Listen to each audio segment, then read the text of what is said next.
And Elvis Presley made a lot of movies. We all know that. But did you ever really think about the money side of those movies? It's not just about the songs or the silly plots. It's about contracts. It's about box office numbers. It's about what Elvis got, what his manager, Colonel Tom Parker, got, and what the studios made. Imagine signing away your future for years, making films that weren't always great, but still pulling in millions. Think about a manager who took half of everything. Or a superstar who, despite his fame, ended up with flat fees while others got rich off his work. It's a wild story, and it's a complicated one.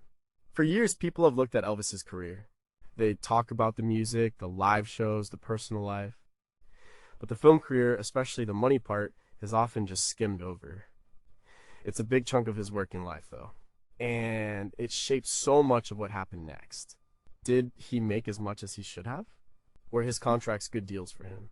What was the real financial impact of churning out 31 films in little over a decade? These aren't simple questions. And the answers tell us a lot about the music business, Hollywood, and how one of the biggest stars ever was managed. Let's look closely at the numbers and the deals. Number 16, what did Elvis really miss out on by sticking to his film contract formula? Think about opportunity cost. It's a big idea in finance, and it means what you give up when you choose one thing over another. For Elvis, sticking to his movie contracts for so long meant he missed out on a lot. He was making 3 films a year for a long stretch. These films were mostly light musical comedies. They had a formula. Elvis plays a charming guy, sings a few songs, maybe gets into a fight, gets the girl. It was safe, it was predictable, and it was profitable for the studios and for Colonel Parker. But it kept Elvis from doing other things. Imagine if he had taken different kinds of roles. Think about the serious roles he hinted at wanting. He was offered parts in films like Midnight Cowboy and West Side Story. These were major, critically acclaimed projects. Dustin Hoffman got the lead in Midnight Cowboy, and that movie won Best Picture. As Richard Beymer played Tony in West Side Story, another huge success. If Elvis had taken roles like these, his career path would have looked completely different. His acting reputation might have grown. He might have been seen as a serious actor, not just a singing star. The financial upside of these missed opportunities is hard to put a number on, but it's huge. Better films often lead to bigger box office draws over time, more critical recognition, and a longer, more respected film career. Actors in those kinds of roles often command higher salaries, better back-end deals, and more creative control. Elvis's contracts tied him to flat fees and specific genres. This limited his earning potential in a big way. The films he made were designed for quick production and reliable returns, not artistic merit or long-term value for him as an actor. Colonel Parker was very focused on the immediate money, a guaranteed fee, a guaranteed film schedule, and a guaranteed cut for himself. This approach meant he avoided risks. But avoiding risks can also mean missing out on huge rewards. The Colonel's focus on his 50% cut of Elvis's earnings, including his film salaries, meant that any deal that delayed payment or risked a lower upfront sum was probably a non-starter. A more complex profit-sharing deal for a high-risk, high-reward dramatic role might have given Elvis much more in the long run, but it wouldn't have given Parker his steady, huge income stream as predictably. So, while the films Elvis did make brought in a lot of money overall, the opportunity cost for him was enormous. He lost the chance to, build a legacy as a serious actor. He lost the chance to earn significantly more through back-end participation in truly successful, critically acclaimed films. And he lost the chance to evolve as an artist in the medium of film. It's a huge what if in his career story. Shocking questions, we still don't know. How much potential gross revenue was never realized because of the creative constraints on Elvis's film choices? If Elvis had pushed back harder for a Midnight Cowboy type role, what would the specific financial terms of such a contract have looked like compared to his typical film deals? What lasting impact did this pattern of missed opportunities have on Elvis's personal finances and his perceived value as a film star later in his life? Could a different manager have steered him toward a film career that was both critically and financially more rewarding in the long term without sacrificing his music career? Number 15, how did postmortem earnings from his films continue to flow, and to whom? Elvis died in 1977, but his films kept on earning money. This is a crucial part of understanding his financial legacy. Films have a long life. They get rerun on TV, released on new formats like VHS, DVD, Blu-ray, and now streaming services. They are shown in revival cinemas. All of this generates revenue, often called residuals or royalties, long after the initial theatrical run. For Elvis's films, this meant a steady stream of income. But who got that money? After his death, his estate was in a difficult financial situation. Lisa Marie Presley, his daughter, inherited everything. Priscilla Presley, his ex-wife, became a key figure in managing the estate along with others. Colonel Parker was still very much involved, and he held on to his 50% management agreement even after Elvis died. This caused a lot of problems. The Colonel continued to negotiate deals for the use of Elvis's name, image, and recordings, including the films. This meant he was still getting a big chunk of money from things like TV syndication rights, home video sales, and later, digital distribution. This arrangement was eventually challenged in court. In 1980, the estate sued the Colonel, arguing his contracts were exploitative and that his 50% fee was excessive and fraudulent. A court-appointed attorney, Blanchard Tual, investigated Parker's dealings and found that the contracts were indeed unconscionable. The outcome of this legal battle was significant. While the court didn't completely invalidate all of Parker's past dealings, it did restructure future earnings.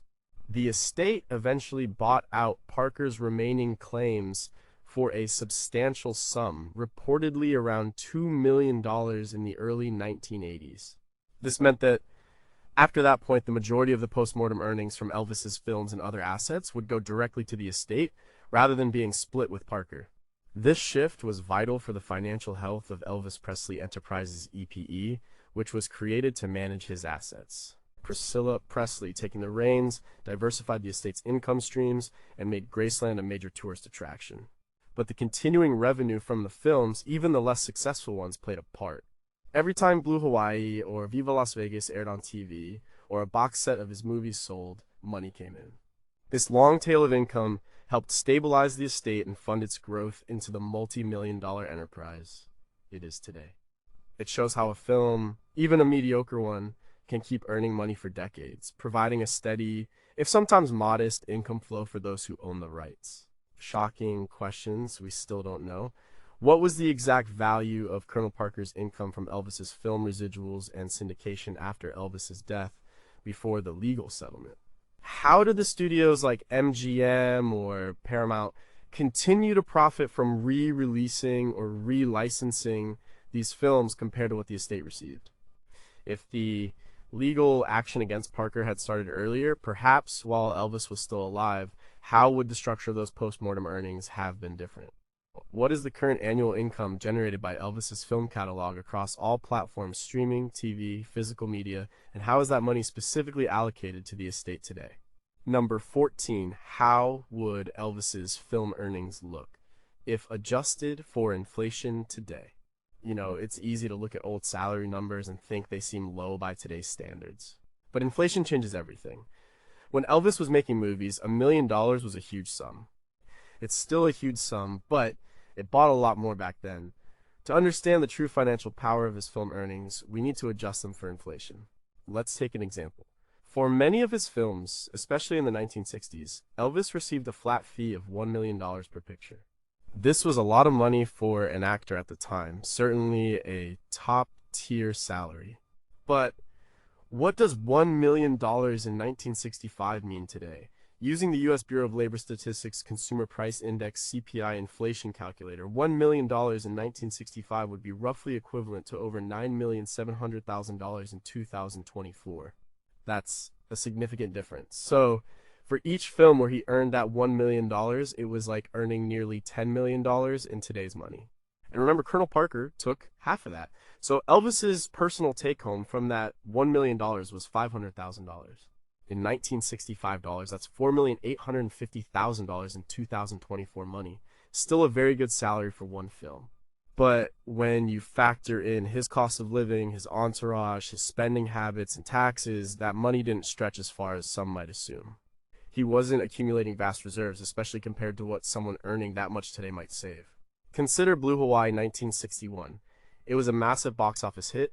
Elvis probably earned around $750,000 for that film, plus a small percentage of the profits, or a bonus.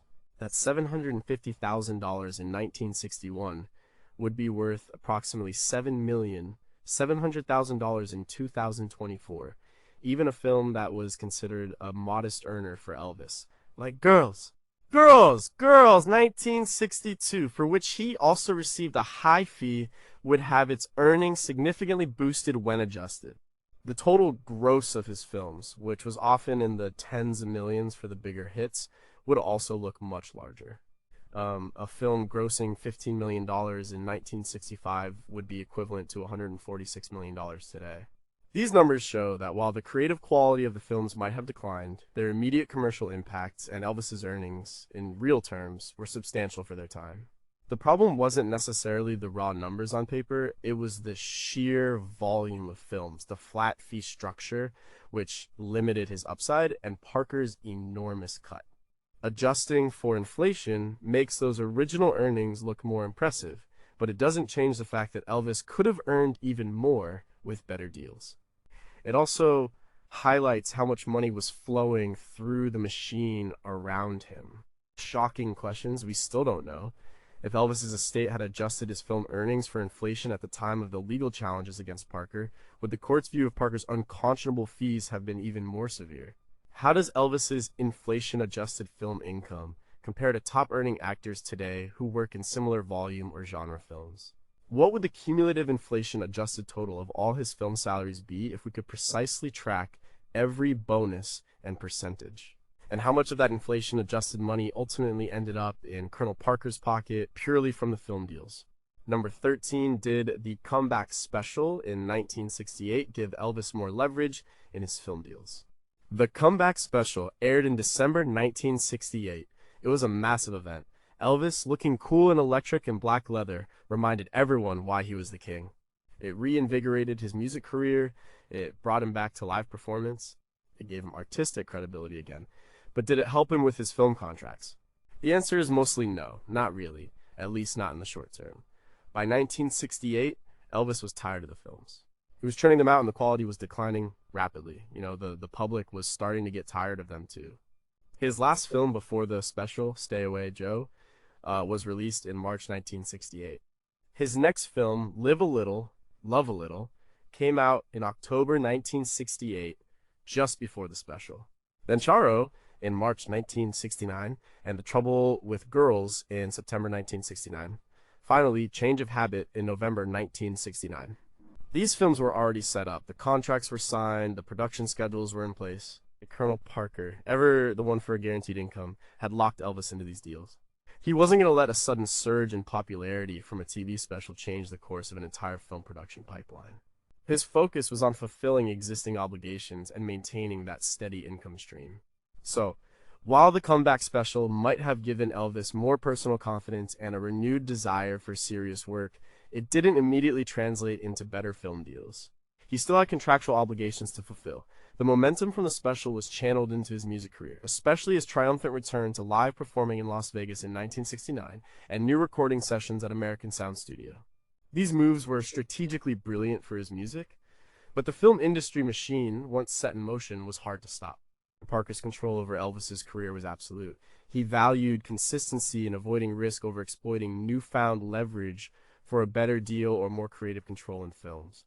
The fact that Elvis was making Change of Habit, a drama where he played a doctor, shows a slight shift in genre, but it was still a low-budget Universal film that fit the mold of his existing contracts.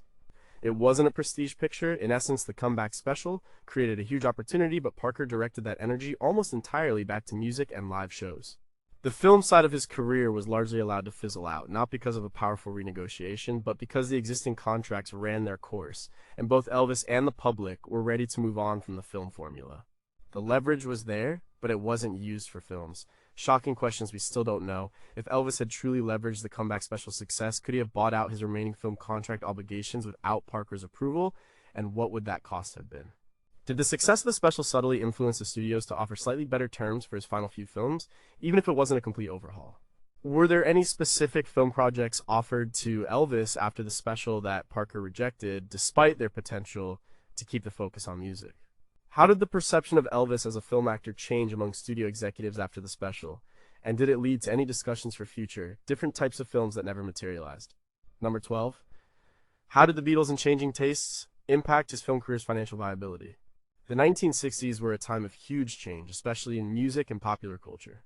When Elvis started his film career in the late 1950s, he was a rebel, a phenomenon. His films were extensions of his music career, designed to keep him in the public eye and sell soundtracks.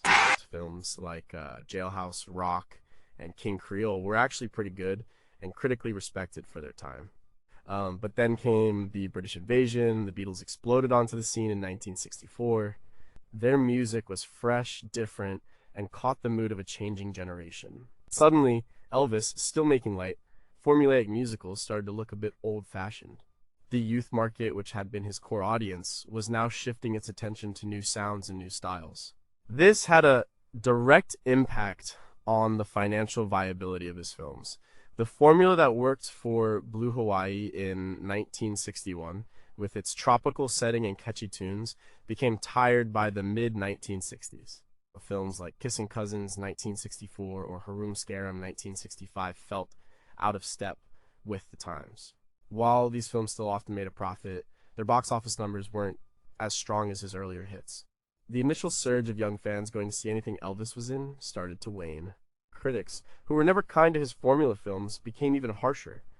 The studios, particularly MGM and Allied Artists, kept making these films because they were low risk. They had a built-in audience. Even if that audience was shrinking, they had a guaranteed star. They could be made quickly and cheaply, but the profit margins might have started to shrink. A film might still gross enough to cover its costs and make a modest profit, but it wasn't the huge moneymaker it once was. This meant less leverage for Elvis, and even less inclination from Parker to push for better deals or creative changes. Why rock the boat if it was still making money, even if less? The changing taste meant that Elvis's film career, financially, was on a downward slope through the mid to late 1960s. While he was still a massive star, his film work was becoming less relevant.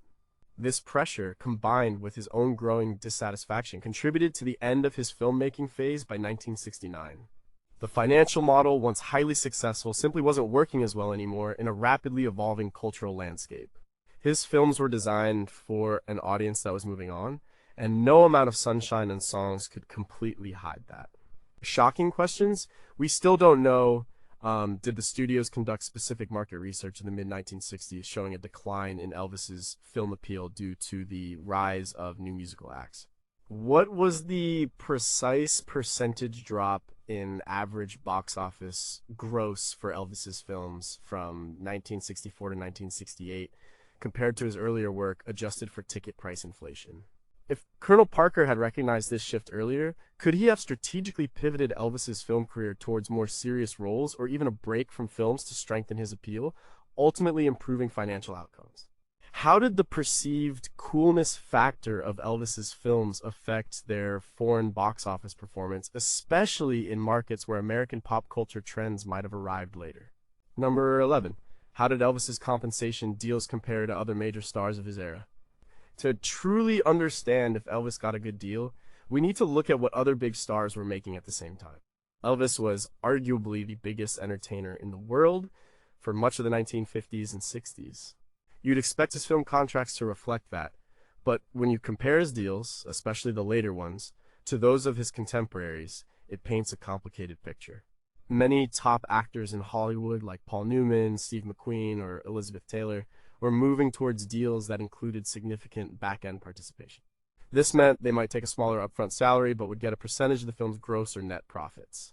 For a truly successful film, this could lead to enormous payouts. For example, Newman reportedly got a percentage of the gross for films like Butch Cassidy and The Sundance Kid, making tens of millions over time. McQueen was known for demanding significant percentages. Elvis, on the other hand, was mostly locked into flat fee deals, especially after his initial breakout. Early on, for films like Love Me Tender 1956, he got a modest fee, $100,000, and some bonuses. But as his star power grew, Colonel Parker largely pushed for high, guaranteed upfront salaries, often $1 million per film by the mid-1960s, plus a guaranteed slot for the soundtrack album. This might sound great, but it meant Elvis missed out on the true blockbuster profits. Consider Blue Hawaii 1961, one of his biggest hits. It grossed over $6 million in its initial release, a massive sum then. Elvis's salary, while high, didn't account for a large percentage of that gross. If he had a back-end deal for, say, 10% of the gross, he would have made an additional $600,000 on top of his salary. With Parker's 50% cut, Elvis might have seen an extra $300,000. These kinds of profit shares were becoming standard for top talent. Why did Parker favor flat fees? Control and predictability. He didn't want the risk of a film underperforming and Elvis getting a smaller payout. He didn't want to get into the complicated accounting of Hollywood net profits, which were often manipulated by studios to show little or no profit, even on successful films. A flat fee was simple, guaranteed, and allowed Parker to easily calculate his 50% cut.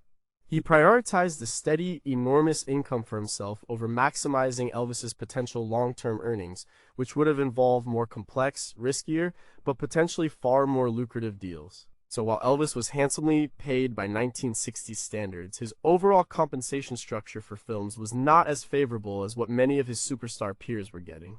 He was a global phenomenon, but his film contracts often treated him like a highly valued employee rather than a profit-sharing partner. This put a ceiling on his potential earnings from the most successful aspects of his film career. Shocking questions, we still don't know. Were there specific instances where a studio offered Elvis a back-end deal only for Parker to reject it in favor of a higher upfront fee? What was the highest percentage of a film's gross that any actor achieved during Elvis's main film career, and how much did that translate to in actual earnings compared to Elvis's flat fees? If Elvis had insisted on the same kind of profit participation deals as a Steve McQueen, what would his total cumulative film earnings before Parker's cut have been? Did any of the studios exploit Parker's known preference for upfront cash by intentionally structuring deals to limit Elvis's long-term profit sharing? Number 10. How did the formula film's Hawaii travel songs impact overall finances? The formula for Elvis's films became clear very quickly. Start with a picturesque location, often somewhere exotic or aspirational like Hawaii Blue Hawaii, Paradise, Hawaiian Style, or the American South Follow That Dream.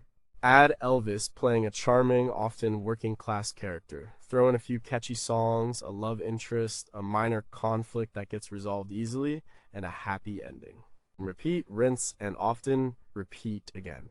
This formula wasn't accidental, it was a deliberate financial strategy.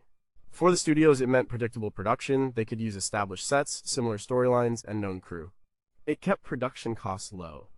A typical Elvis film in the mid-1960s might have a budget of $1,500,000 to $2 million. This was relatively modest for a Hollywood feature film starring a global superstar. Blue Hawaii in 1961, for example, cost around $1,700,000 to make. For Colonel Parker and Elvis, the formula meant guaranteed work and guaranteed income. Parker liked the high volume of films because it ensured his 50% cut kept flowing. Elvis was paid a flat fee per film, often $1 million by the mid-60s. The films were churned out quickly, sometimes 3 a year. This consistent output meant a steady income stream for both of them, even if the quality suffered. The films also served as excellent vehicles for selling soundtrack albums. Each film typically featured 8 to 12 new songs. These albums were often released concurrently with the films. Blue Hawaii's soundtrack, for instance, spent 20 weeks at #1 on the Billboard charts and sold millions of copies. The films essentially became extended music videos, driving sales of records, which was another massive income stream for Elvis and Parker.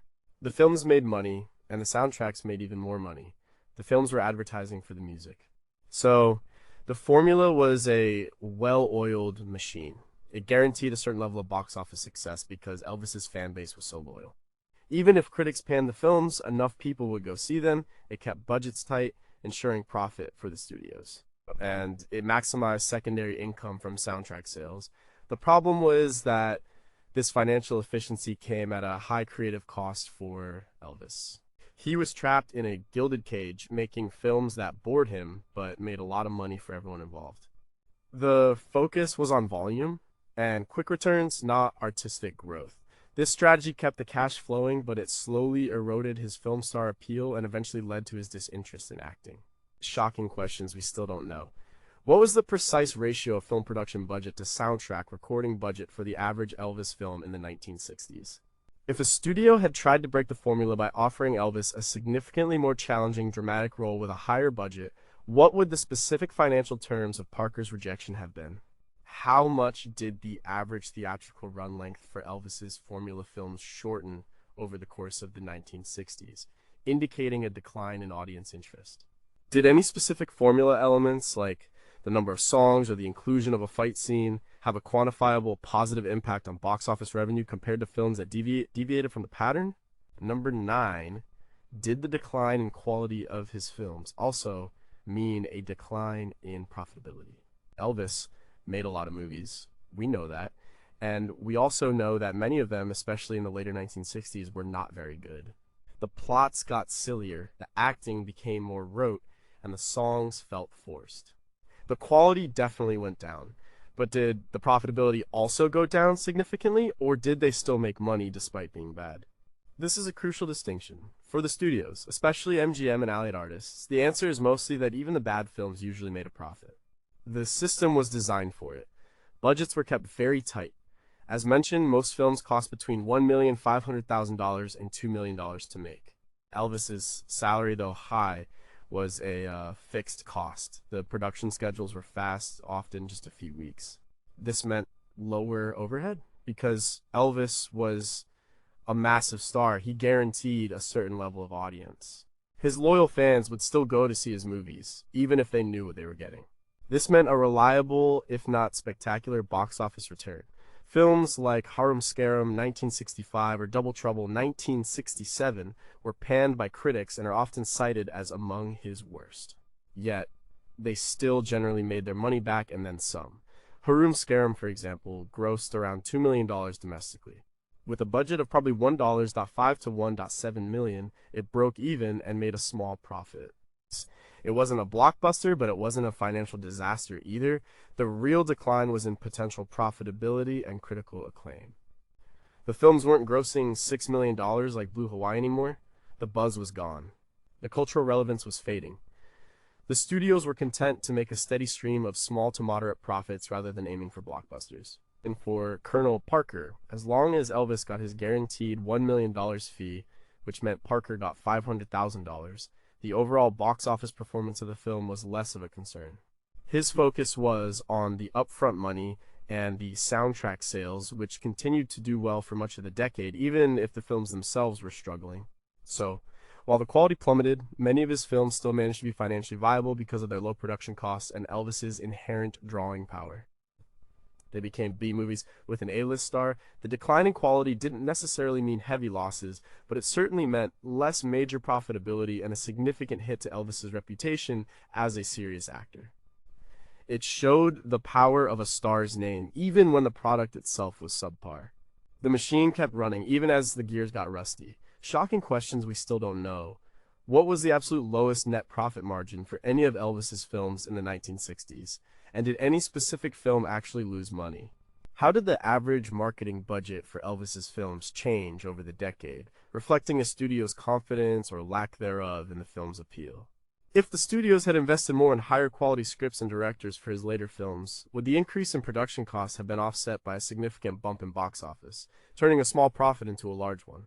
Were there any internal studio memos or executive discussions that specifically acknowledged the declining quality of Elvis's films, but justified continued production purely on marginal profitability? Number 8. How significant was the foreign box office to Elvis's film success? When we talk about box office, we often think of domestic US and Canada numbers. But for a global superstar like Elvis, the international market was always huge. His music transcended borders. His image was known worldwide. So, how did his films perform overseas, and how important was that to their overall financial success? Foreign box office was very significant for Elvis's films. In the 1950s and 60s, Hollywood studios relied heavily on international markets to boost their films' total revenues.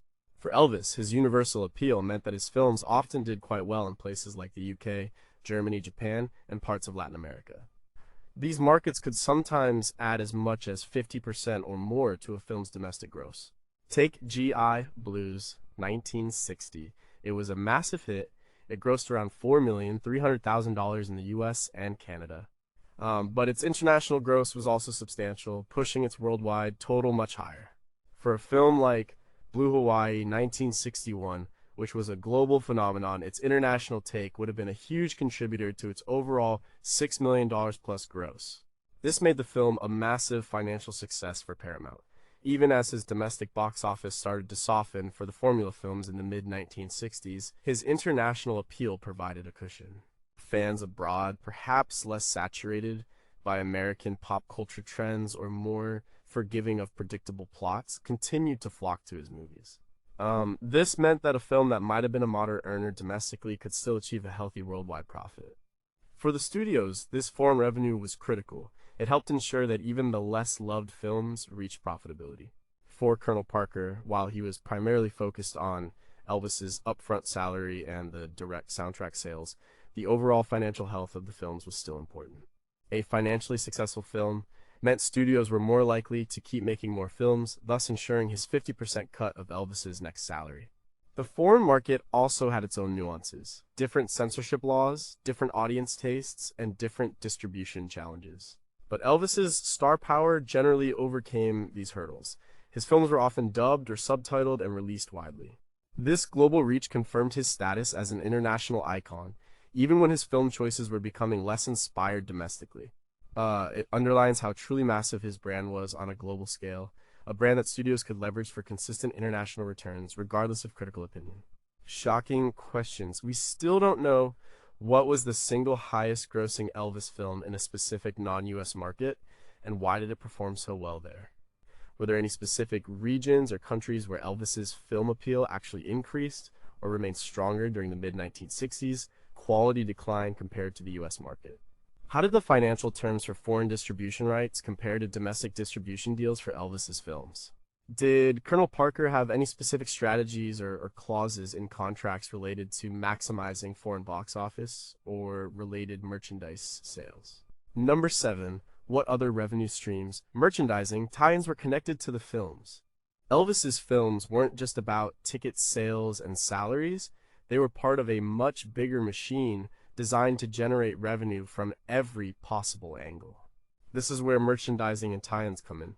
From the very beginning, Colonel Parker understood the power of branding. He was a master at licensing. The most obvious tie-in was the soundtrack album. Every film had one, and they were often huge sellers. These albums contained the songs Elvis performed in the movie. They're usually released around the same time as the film, creating a powerful cross-promotion. The films boosted the albums, and the albums kept Elvis's music on the charts. For films like Blue Hawaii or GI Blues, the soundtracks often outperformed the films financially in terms of net profit for the record label and for Elvis Parker. The music was the primary product, and the films were excellent advertisements for it. Beyond music, there was a whole world of merchandising. Think about the early Elvis films. They sparked a wave of products, movie posters, lobby cards, fan magazines featuring film stills, and even costumes or accessories inspired by his film characters. While the merchandising blitz was most intense in his early career, e.g., the Love Me Tender merchandise craze, tie-ins continued throughout his film career, even if less creatively. For instance, sometimes, fashion lines or consumer products would be advertised alongside the film's release. The films also helped fuel the demand for photo shoots and licensed imagery. Their studios would often release promotional photos from the films, which would then be used in magazines, on calendars, or sold as individual prints. This created another revenue stream from licensing his image in connection to his film roles. Colonel Parker, through Elvis Presley Enterprises EPE, was incredibly meticulous about licensing, ensuring that Elvis's image was monetized across countless products.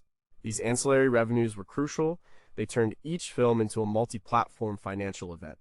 The film itself might generate a few $1,000,000 in profit, but the soundtrack could generate many more millions, and then the merchandise and other licensing deals would add even more. This diversified income stream made Elvis a hugely valuable asset for any studio, even if his creative output in films became repetitive. It wasn't just about his acting, it was about his entire package, and the films were a central part of that package. This strategy ensured that money flowed in from every direction connected to his screen presence. Shocking questions. We still don't know what was the specific revenue split for soundtrack albums between Elvis Parker and the record labels for each film, and how did it change over time. Were there any unique merchandising deals tied to specific films, e.g., a Viva Las Vegas themed product line that had surprisingly high or low sales?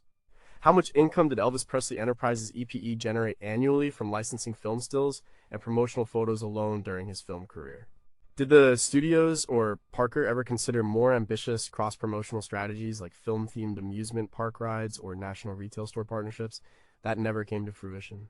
Number 6. What was the role of soundtrack revenue and how was it split? Soundtrack revenue was absolutely massive for Elvis.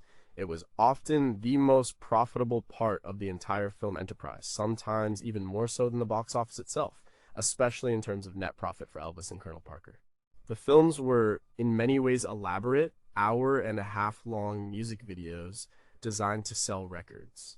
From his very first film, Love Me Tender, 1956, the music was paramount. While the film initially had just 4 songs, they were hugely popular. For subsequent films, the number of songs increased. For GI Blues 1960 and Blue Hawaii 1961, nearly full albums of new material were created. Blue Hawaii spent months at #1 on the charts and sold millions of copies, becoming one of his best-selling albums ever. The way this worked was that Elvis would record songs for the film. These songs would then be released on a soundtrack album by RCA Victor, his record label. The financial structure for music was different from films. Elvis had a recording contract with RCA. He received royalties for record sales. Colonel Parker, however, negotiated deals that gave him a percentage of everything. His 50% management cut applied to Elvis's record royalties too. For the soundtrack albums, Parker often negotiated specific clauses.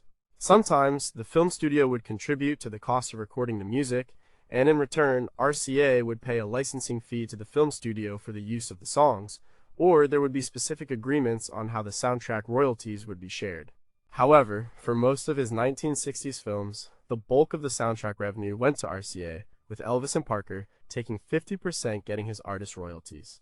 The genius of Parker's strategy was that the films provided a guaranteed platform for new music.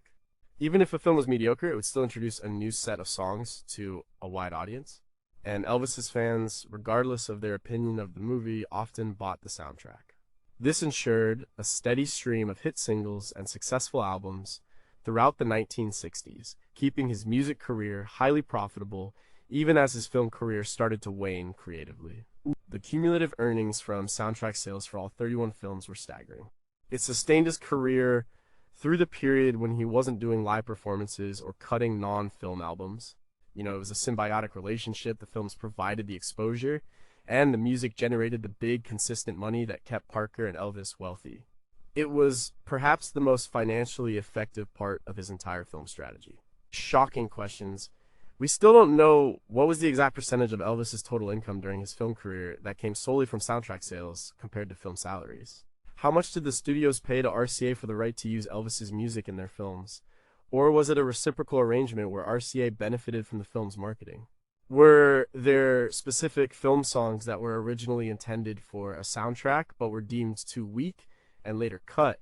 And what financial implications did this have? If Elvis had owned the publishing rights to his film songs, as many artists do today, how much more would he have earned from those soundtracks? Number 5. How did budget control and production costs shape the financial outcomes? One of the consistent themes in Elvis's film career, especially from the early 1960s onwards, was tight budget control. The studios learned quickly that they didn't need huge budgets to make a profitable Elvis movie. They had a star who guaranteed an audience. Their strategy became keep costs low, crank out movies fast, and make a quick, reliable profit. Most of Elvis's films in the 1960s had budgets in the range of $1,500,000 to $2 million.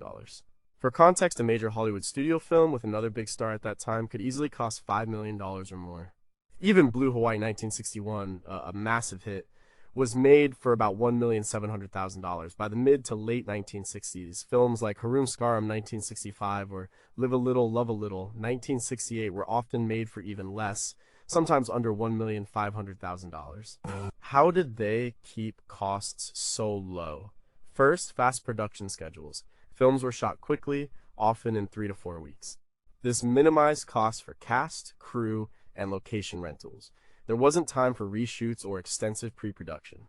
Second, recycled sets and locations. Many films use the same backlots at MGM or Universal, or return to familiar locations. Third, standardized scripts and plots. The formula mentioned earlier meant less time was spent on complex storytelling or elaborate action sequences. Simple sets, simple costumes, and simple stories were cost-effective. Fourth, supporting cast. While Elvis's salary was high, the supporting actors were generally not huge names and commanded more modest fees. Fifth, minimal special effects. These films rarely relied on expensive effects, further reducing costs. This tight budget control was a double-edged sword for Elvis. On one hand, it ensured that nearly all his films were profitable for the studios. Even the critically panned films, with their low budgets, would usually make their money back and generate a small profit from domestic and international box office, plus additional revenue from TV syndication. This meant the studios kept greenlighting more Elvis movies, ensuring a steady stream of work and income for Elvis and Colonel Parker. On the other hand, it completely stifled creative growth. Low budgets meant no risk-taking. No complex scripts, no ambitious directors, no opportunities for Elvis to stretch as an actor. He was stuck in a rut of quickly produced, financially conservative projects. This strategy maximized the immediate return for the studios and Parker, but minimized Elvis's artistic potential and long-term legacy as an actor. The financial model prioritized quantity and quick profit over quality and creative development.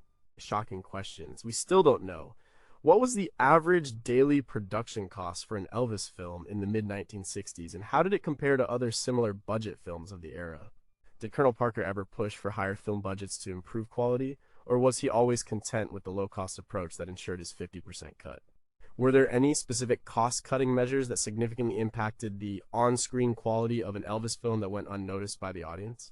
How much did the studio save by using Elvis's already famous songs rather than commissioning entirely new, complex musical scores for his films? Number 4, what was the difference between box office gross and what Elvis and Parker actually saw?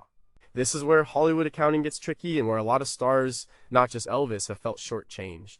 Box office gross is the total amount of money tickets sold at the cinema. It sounds like a lot, especially for a star like Elvis. But very little of that money ends up in the star's pocket directly. First, the cinema owners take their cut. This is usually around 50% of the ticket price, so if a film grosses $10 million, the studio only sees about $5 million.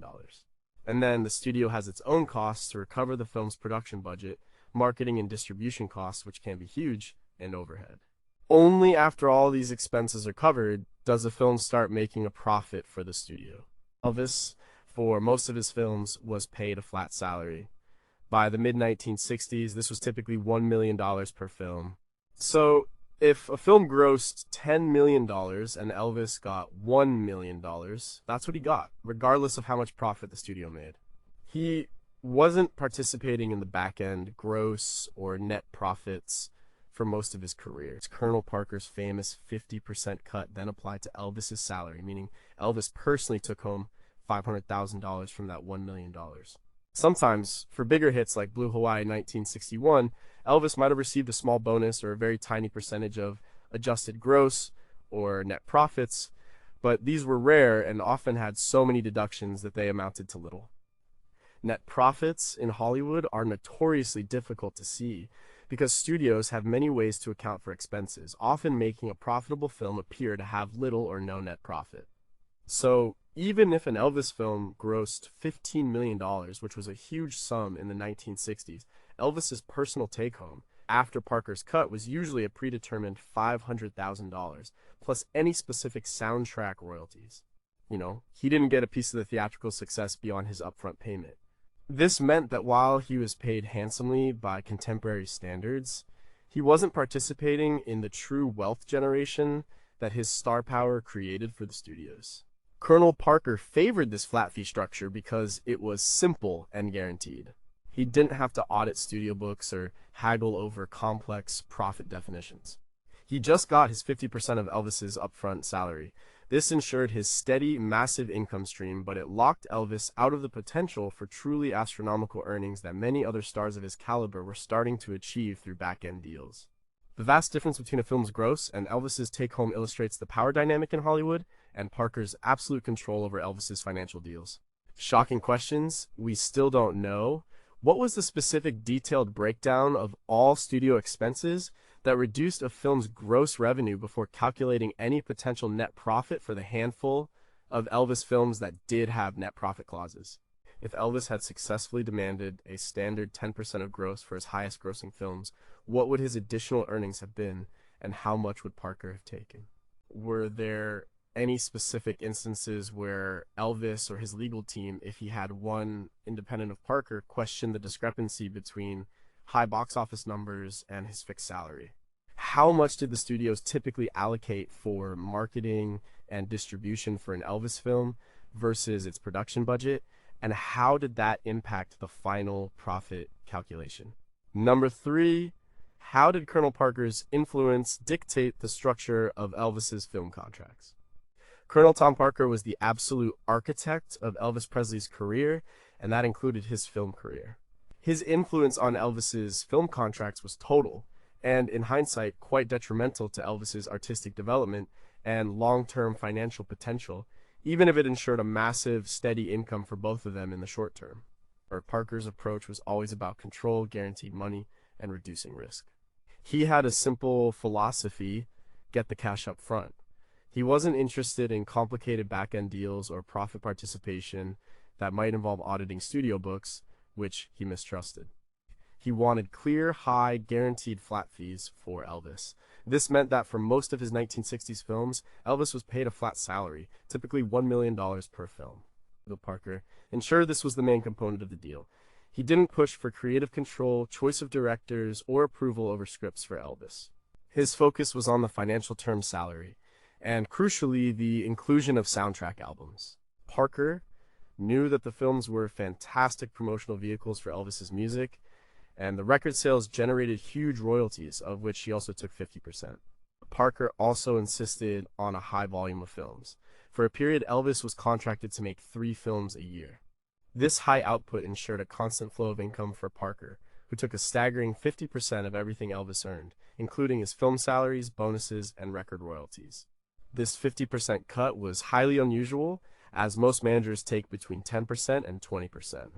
The Colonel also structured deals that linked multiple films together. For example, he signed multi-picture deals with studios like Paramount and MGM. This locked Elvis in, ensuring continuity of work and income, but it also trapped him. It became very difficult for Elvis to break away from the formula or pursue more serious acting roles, even if he wanted to. Parker would reject offers for films like Midnight Cowboy, because they didn't fit his predetermined structure for Elvis's film career, or because the financial terms didn't offer the guaranteed upfront money he sought. In short, Parker's influence meant quantity over quality, guaranteed upfront cash over potential long-term wealth from profit participation, and complete control over Elvis's schedule. He built a system that was incredibly profitable for himself and for the studios, but it created an artistic prison for Elvis. His contracts were a reflection of Parker's singular vision for Elvis's career. Keep the money coming in, keep him working, and keep him famous, all under Parker's tight supervision. Shocking questions.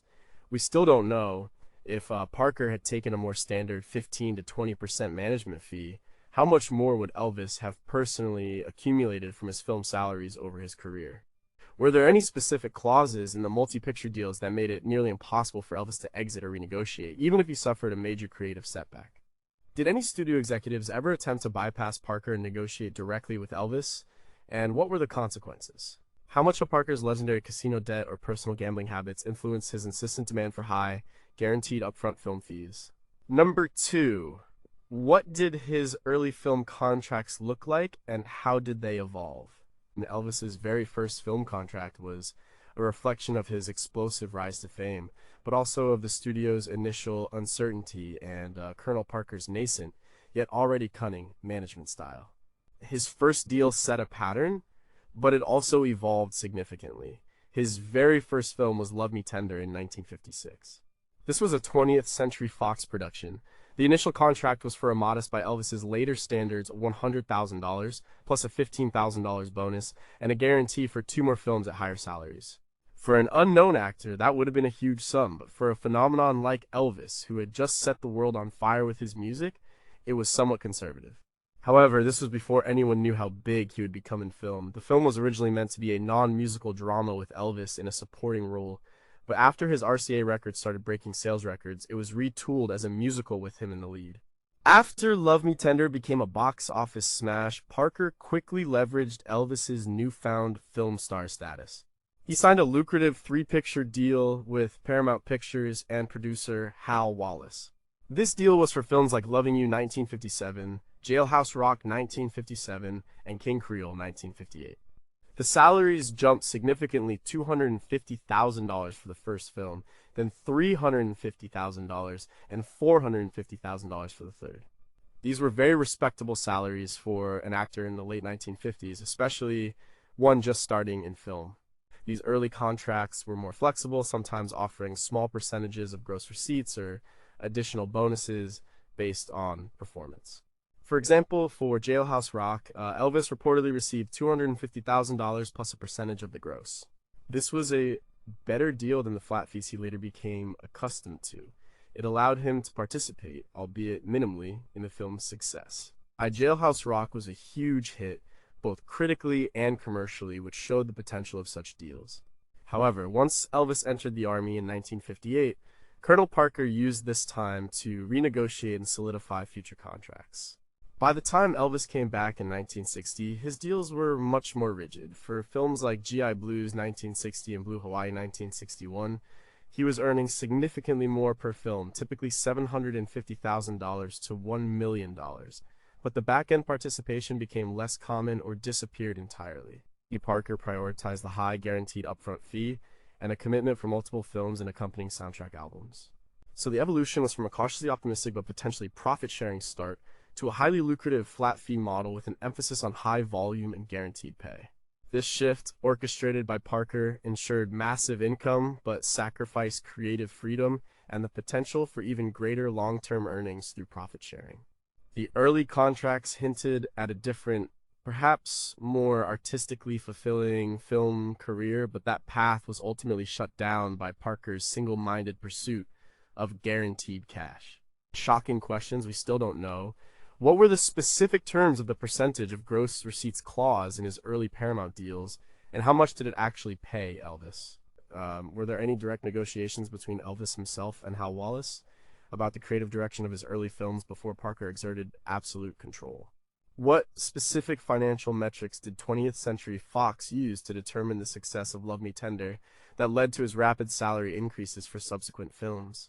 If Elvis had insisted on the Jailhouse Rock type of contract salary plus gross percentage for all his future films, what would his overall income from the film catalog be today, even after Parker's cut? Number 1, what was Colonel Parker's overall strategy with Elvis's film career and his 50% cut? And Colonel Tom Parker's strategy for Elvis's film career, from beginning to end, was simple, consistent, and brutally effective for himself. His approach revolved around a few core principles, all designed to maximize his own income and maintain absolute control. And the 50% cut was central to all of it. First and foremost, Parker's strategy was volume and consistency. He wanted Elvis to be constantly working, making 2 or 3 films a year for most of the 1960s. This wasn't about artistic merit, it was about ensuring a continuous flow of income. Each film meant a guaranteed salary for Elvis, and thus a guaranteed 50% cut for Parker. He negotiated multi-picture deals that locked Elvis into the schedule, making it very difficult for him to step away or choose different projects. Second, Parker insisted on guaranteed upfront money flat fees. He distrusted Hollywood accounting, which was famous for making even blockbuster films appear to show no net profit. He wasn't interested in back-end participation or percentages of profits, which were often complicated and unreliable. He wanted cash in hand. A $1 million salary meant a clear $500,000 for him, no questions asked. This simplified his financial dealings and ensured his income stream was predictable and massive. Third, the films were seen as promotional vehicles for music. Parker understood that Elvis was a singer first. The movies were extended advertisements for soundtrack albums. He meticulously ensured that every film contract included clauses for a companion soundtrack album. These albums sold millions, and Parker took 50% of Elvis's royalties from those sales too. The films boosted the music, and the music kept the entire enterprise incredibly profitable. Fourth, Parker maintained absolute creative and business control. He was the sole negotiator for Elvis. He reviewed all scripts, though. He cared more about song inclusion than plot. He rejected projects that didn't fit his safe formula or that might challenge Elvis too much, like Midnight Cowboy. He wanted Elvis to be an approachable, non-controversial star, which meant family-friendly musical comedies. This limited Elvis's growth as an actor but maximized his general appeal and, more importantly, the low-risk, high-volume profit model. The 50% cut was the engine of this strategy. It was an exorbitant fee, far exceeding industry norms. But Parker had Elvis sign contracts and later re-signed them while Elvis was in the army and later still when Elvis was under financial duress that cemented this arrangement. This meant that every dollar Elvis earned from film salaries, bonuses, and soundtrack royalties, half of it went straight to Parker. This made Parker immensely wealthy. It also meant that while Elvis was arguably the biggest star in the world, his net earnings were significantly reduced, limiting his ability to build truly vast personal wealth or exercise greater independence. Parker's strategy ensured financial stability and enormous wealth for himself, but it did so by sacrificing Elvis's artistic ambition and long-term potential in the film industry. It was a classic example of a manager prioritizing their own gain and a highly controlled, predictable income stream over the client's holistic career development. Shocking questions. We still don't know how much did Colonel Parker personally earn in total from Elvis's film career alone, excluding music and live shows adjusted for inflation. If Elvis had challenged Parker's 50% cut earlier in his career, before the legal battle that happened after Elvis died, what legal standing would he have had, and what would have been the likely outcome? Did any studio executives or legal teams ever advise Elvis or express concern about the highly unusual 50% management fee? What was the precise mechanism by which Parker extracted his 50%? Was it directly paid by the studios, or did it go to Elvis first and then to Parker?